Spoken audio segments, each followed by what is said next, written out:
Black Box Productions. On my mama, I was in no mood for comedy. So I had quite a few people like, hey, you see Dave Chappelle, 846? Nah. I'm just like, man, Dave Chappelle is like the most disrespectful person in the face of sensitive issues when it comes to the public. And I just couldn't imagine. First, I was under the impression it was only 8 minutes and 46 seconds long.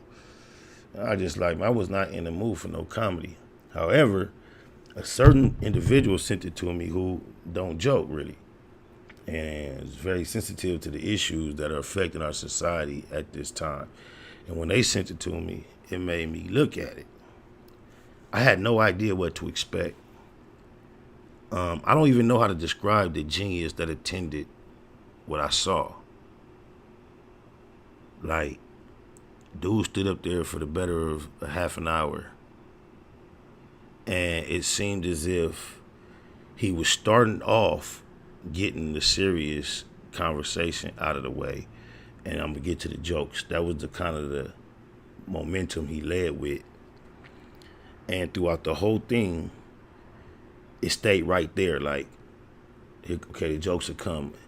He dropped maybe, and I'm not gonna even call them jokes because when he do a joke, it's a joke.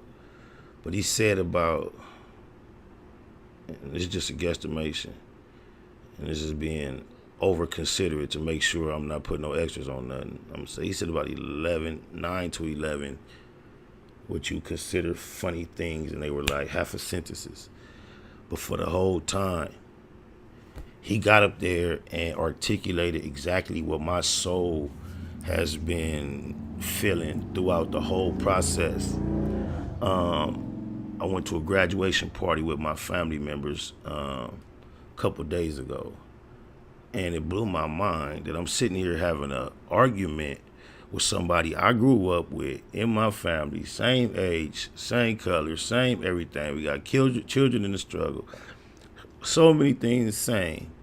And he basically was making an argument for the Kundis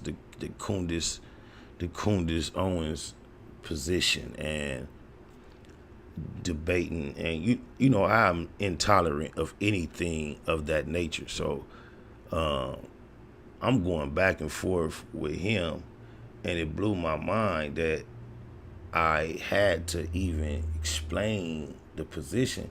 He was saying, what people like to do, and I find it quite coonish, when our people speak up in public and say, why you don't respond like this when black on black crime?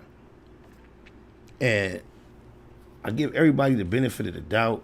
I don't want to just reject anybody's input initially. And I'm like, maybe it's just a simple oversight when you don't see that the protesting and the outcry is not necessarily against the murder.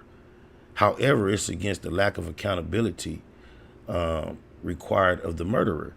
When you compare the easy apple and oranges comparison, which really holds no weight, of black on black crime versus these officers and others continuously murdering ours without being held accountable, I can show you tons of prisons full of young black men and old black men that were once young when they entered and have yet to exit, being held accountable for murdering the black men that you're saying that there is no accountability to.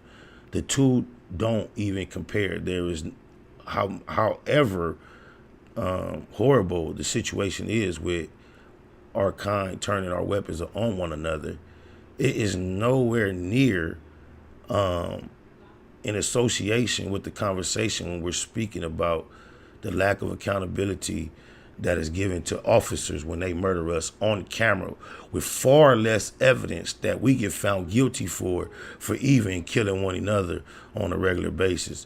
And this is a conversation that causes my emotions to become enraged. I was in a business where it's social distancing.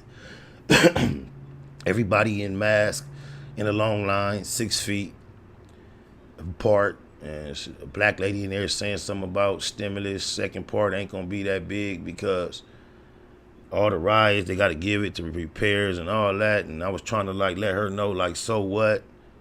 We can't beat them as crumbs. And somebody that didn't look like us almost had 2 cents, put their 2 cents in.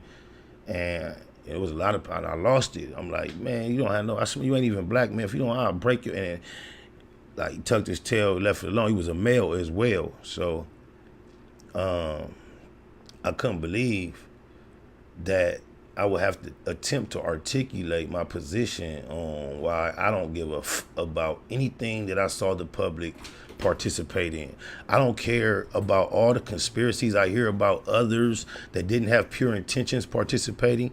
I don't look to have any interest in dissecting through all that. I see all that as a result of the said problem of hours being murdered continuously without any accountability. This is for every and all of America that can be affected without demanding blood for blood, being held accountable for what no one has been held accountable for years. And now here it is, we're getting all this attention to the subject, and we still hear no retro charges being brought for the murder of Tamir Rice.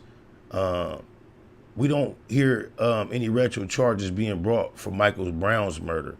Eric Garner, who was murdered on camera almost identically in the same fashion as our brother George Floyd was. So, you know, the double talk continues. But when I saw what Dave Chappelle did, and I don't even know how to describe it, I'm not going to try to describe it. I became more of a fan than I have ever been. Mr. Keep Your 50 Million, he just took it deeper. He just, when you hear T.I. Issue, Tiffy Cliffy, Mikey, Ike, Aisha, whining and crying about Wakanda, and then Dave get up there talking about, oh, why I ain't got nothing to say? He say the streets is speaking for me just fine. They gonna say what they gotta say with or without me. Oh, my mama, that was so eloquent. Everything he said in between, just articulating, even with the white people in the audience, just making it graphically describing how horrible it was for our brother to be murdered in that fashion. And then to see all the ironic correlations that with the numbers in his life, his birth date, the time he was born, and all those things and how it affected him. And he still kept it civil. He kept it civil the whole time. He didn't bite his tongue, but he still kept it civil. And I was thinking, like, I mean, you know, tears came. And, you know, none of it was actually deep. The whole substance of it was deep. The whole totality of it was deep. But it is no way I thought he was going to go out. Cause this one he really came a home run hero. Oh, my mama. While Snoop Kitty Cattery claiming to be super gay cuz #1 fan, I'm your #1 fan for this one, Dave Chappelle. He said, yeah, if y'all thought that was something, next time, it's going to be worse than that. It ain't going to be nothing but rat-a-tat-tat-tat. I say, cuz a fool. On my mama. He said, I wish I would bite my tongue. You know what some of the most painful thing you can ever do is bite your tongue? I was just having a totally unassociated conversation with my children the other day, and we was the three option was your tongue, your lip, or the inside of your mouth. Y'all sit on that for a while. I don't care what you first thought when those 3 options were presented, right? Then think about it. Just keep thinking. Think about that headache. When you get that tongue real good with that first sharp one, that sharp one on the side when you wasn't thinking, when that gum just slide and you was talking, running your mouth, you didn't get no chance to like brace yourself, and you been alright. Snake with Nip Hustle. Big shout out to my nigga SPI, Spotter Low. You know I'm in the black box, had to come through, tap in, show love one time. Yeah, y'all make sure y'all subscribe. Stay tuned. All that.